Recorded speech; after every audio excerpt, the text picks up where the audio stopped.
একদিকে রয়েছে পৃথিবীর সবথেকে বড় YouTuber mister beast. Mister beast পৃথিবীর সবথেকে বড় ইউটিউবার হয়ে যাওয়ার কারণে এখন তার শত্রুর অভাব নেই, তাই মিস্টার বিস্টকে কঠোর নিরাপত্তা দেওয়া হয়ে থাকে। অন্যদিকে রয়েছে ডক্টর মোহাম্মদ ইউনুস, যিনি বাংলাদেশের অন্তর্বর্তী সরকারের প্রধান।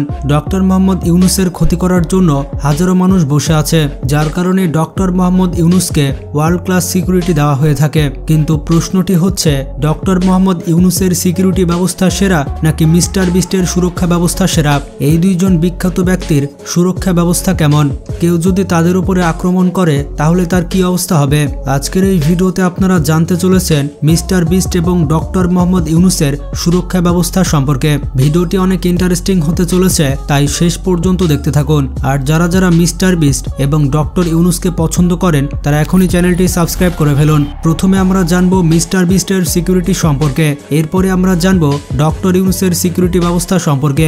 প্রথমে শুরু করা যাক মিস্টার বিস্টের মাস্টার ক্লাস সিকিউরিটি ব্যবস্থা সম্পর্কে। বন্ধুরা, যখন কোনো ব্যক্তি ইন্টারনেটে এতটাই ফেমাস হয়ে যায় যে পৃথিবীর অর্ধেক মানুষই তার ভক্ত, তখন তার প্রাণের শত্রু অটোমেটিক্যালি বেড়ে যাবে। মিস্টার বিস্ট শুধুমাত্র পৃথিবীর সবথেকে বড় এবং ধনী ইউটিউবারই নয়, বরঞ্চ সোশ্যাল মিডিয়ার সবথেকে সেরা হাইলি গার্ডেড পারসন।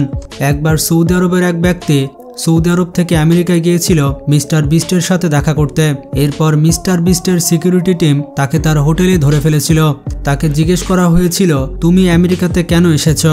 তখন সে বলেছিল, আমি শুধুমাত্র মিস্টার বিস্টকে একটি ভিডিওর আইডিয়া দিতে এসেছি। কিন্তু তারপরও ওই ব্যক্তিকে মিস্টার বিস্টের সাথে দেখা করার পারমিশন দেওয়া হয়নি। এই কাজটি করেছিল মিস্টার বিস্টের সিকিউরিটি টিম।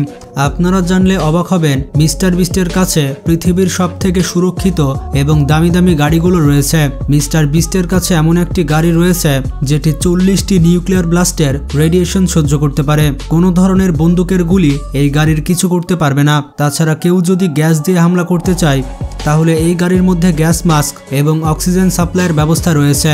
এর পাশাপাশি এটি হচ্ছে একটি স্পাই কার, তার মানে হচ্ছে এই গাড়ির থার্মাল ক্যামেরা এবং এআই সিস্টেম কোনো ধরনের বিপদকে সাথে সাথে ধরে ফেলতে পারে।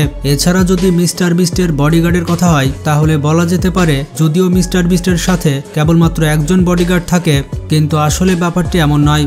মিস্টার বিস্ট পাবলিকের সামনে কখনোই একা যায় না, কারণ একবার সে একটি হোটেলে থাকতে গিয়েছিল। তখন পুরো শহরের মানুষ ওই হোটেলের সামনে ভিড় জমিয়েছিল, যার কারণে মিস্টার বিস্টের বাড়ি এবং তার স্টুডিওকে সবথেকে বেশি সুরক্ষা দেওয়া হয়ে থাকে। তবে যাই হোক, সত্যি মিস্টার বিস্ট একজন লেজেন্ড। কারা কারা মিস্টার বিস্টের ভক্ত রয়েছেন কমেন্ট করে জানান এবং কমেন্টে হ্যাশট্যাগ মিস্টার বিস্ট লিখুন। এবার আমরা দেখব ডক্টর মোহাম্মদ ইউনুসকে কিভাবে সুরক্ষা দেওয়া হয়ে থাকে। ডক্টর মোহাম্মদ ইউনুস কি মিস্টার বিস্টের থেকে আরও বেশি সুরক্ষিত ব্যক্তি? চলুন ডক্টর ইউনুসের সুরক্ষা ব্যবস্থা দেখে আসি। ডক্টর মোহাম্মদ ইউনুস হচ্ছেন বাংলাদেশের অন্তর্বর্তী সরকারের প্রধান, মানে তিনি বাংলাদেশের প্রধানমন্ত্রীর সমমর্যাদায় রয়েছেন। ডক্টর ইউনুস 1940 সালে চট্টগ্রামের হাটহাজারীতে জন্মগ্রহণ করেছিলেন। সেই হিসেবে তার বর্তমান বয়স হচ্ছে 84 বছর। ডক্টর ইউনুসের বাবা পেশায় একজন হাজি ছিলেন এবং তার মায়ের নাম হচ্ছে সুফিয়া খাতুন। 9 ভাই বোনের মধ্যে ডক্টর ইউনুস ছিলেন তৃতীয়। ডক্টর ইউনুস হচ্ছেন একজন অর্থনীতিবিদ এবং উদ্যোক্তা। তিনি 1986 সালে গ্রামীণ ব্যাংক প্রতিষ্ঠা করেছিলেন এবং গ্রামীণ ব্যাংক প্রতিষ্ঠা করার জন্য তিনি 2006 সালে নোবেল পুরস্কার পান। ডক্টর ইউনুস মোট 122টি দেশ থেকে 126টি পুরস্কার পেয়েছে। বিভিন্ন সূত্র থেকে জানা গেছে বর্তমানে তার সম্পদের পরিমাণ $10 মিলিয়ন, যা বাংলা টাকায় মোটামুটি 120 কোটি টাকা। ডক্টর ইউনুস বাংলাদেশের প্রধানমন্ত্রী হওয়ার পর থেকে তার পেছনে অনেক শত্রু লেগে গিয়েছে। অনেক মানুষ রয়েছে যারা তাকে মারতে চায় এবং আবারও ক্ষমতায় আসতে চায়। ডক্টর মোহাম্মদ ইউনুসকে বর্তমানে সুরক্ষা দিচ্ছে এসএসএফ। স্পেশাল সিকিউরিটি ফোর্সের সদস্যরা সবসময় তাকে সুরক্ষা দিয়ে যাচ্ছে। তারা যে সকল অস্ত্র ব্যবহার করে থাকে সেগুলো খুবই উন্নত মানের। সাধারণত সেনাবাহিনীর অফিসার, এমনকি নৌবাহিনীর অফিসারও এসব অস্ত্র চালাতে পারে না। স্পেশাল সিকিউরিটি ফোর্স তাদের যাত্রা শুরু করেছিল 1982 সালে।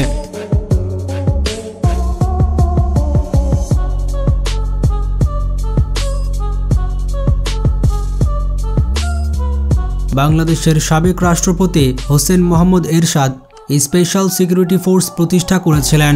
বর্তমানে এই বাহিনীর সদস্য সংখ্যা প্রায় 2000। ডক্টর ইউনুস যখন যেখানে যাবেন তখন সেই জায়গার নিরাপত্তা দিয়ে থাকে স্পেশাল সিকিউরিটি ফোর্স।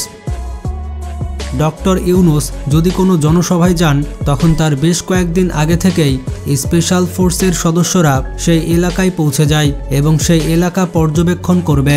যদি স্পেশাল সিকিউরিটি ফোর্সের মনে হয় কোনো ব্যক্তি মোহাম্মদ ইউনুসের ওপর আক্রমণ করতে পারে, তখন এসএসএফের সদস্যরা শত্রুপক্ষ কিছু বুঝে ওঠার আগেই তার উপর আক্রমণ করে ধরাশায়ী করে ফেলবে।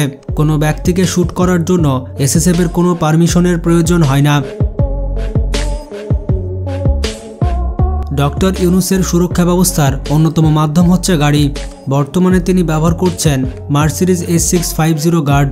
পৃথিবীর অন্য সকল দেশ প্রধান যেমন কিম জং উন এবং ভ্লাদিমির পুতিন এই গাড়িটি ব্যবহার করে থাকে। এমনকি ভারতের প্রধানমন্ত্রী নরেন্দ্র মোদী এই মডেলের গাড়ি ব্যবহার করে থাকে। পৃথিবীতে যত ধরনের বন্দুক রয়েছে সকল বন্দুক ব্যবহার করলেও এই গাড়িটির বুলেট প্রুফ গ্লাস ভাঙা যাবে না। তাছাড়া গাড়িটিতে যত বোমা হামলা করুন না কেন এই গাড়িটির কোনো ক্ষতি হবে না। এছাড়া গাড়িটির সাথে সরাসরি স্যাটেলাইট কমিউনিকেশন সিস্টেম রয়েছে। গাড়িটির ভেতর আলাদা করে অক্সিজেন সাপ্লাই এবং এয়ার সাপ্লাইয়ের ব্যবস্থা রয়েছে। গাড়িটির টায়ার যদি পাংচার হয়ে যায় তাহলে এই অবস্থায় গাড়িটি 80 কিলোমিটার পর্যন্ত যেতে পারবে। এছাড়া ডক্টর ইউনুস ব্যবহার করে থাকে মার্সিডিজ G63 AMG। এটি হচ্ছে পৃথিবীর সবথেকে সুরক্ষিত এসইউভি। এটি হচ্ছে বুলেট প্রুফ এবং গ্রেনেড প্রুফ এসইউভি। ডক্টর ইউনুসের গাড়ি বহর যখন যায় তখন এইরকম গাড়ি আপনি লক্ষ্য করবেন। ডক্টর ইউনুস যেখানেই যাবে এই গাড়িটি তার আশেপাশে থাকবে। এই গাড়িটির ওপরে রয়েছে রেডিও কন্ট্রোল ডিভাইস। এই যন্ত্রের কাজ হচ্ছে ডক্টর ইউনুসের আশেপাশে যদি কেউ রিমোট কন্ট্রোল দিয়ে বোমা হামলা করতে চায় তাহলে এই যন্ত্রটি সেই রিমোটের নেটওয়ার্ক জ্যাম করে দিবে। ডক্টর ইউনুস দেশের এক জায়গা থেকে অন্য জায়গায় যাওয়ার জন্য MI-8 হেলিকপ্টার ব্যবহার করে থাকেন। পৃথিবীর সবথেকে শক্তিশালী হেলিকপ্টারের মধ্যে এটি অন্যতম। এই মডেলের হেলিকপ্টার ব্যবহার করে থাকে ভ্লাদিমির পুতিন এবং নরেন্দ্র মোদী।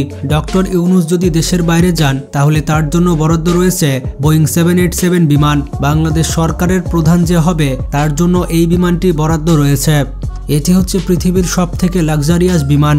এই বিমানটি ব্যবহার করে ডক্টর ইউনুস মাত্র কয়েক ঘন্টার মধ্যে পৃথিবীর যে কোনো দেশে যেতে পারবে। তো বন্ধুরা, ডক্টর ইউনুস এবং মিস্টার বিস্টের সুরক্ষা ব্যবস্থা আপনারা দেখলেন। এর মধ্যে কার সুরক্ষা ব্যবস্থা সবথেকে সেরা সেটি কমেন্ট করে জানাবেন। এছাড়া ভিডিওটি ভালো লাগলে বেশি বেশি শেয়ার করতে পারেন। আর আপনারা যতই ব্যস্ত থাকুন না কেন নামাজ পড়তে কিন্তু অবশ্যই ভুলবেন না, কারণ নামাজ হচ্ছে জান্নাতের চাবি। ভালো থাকবেন, আল্লাহ হাফেজ।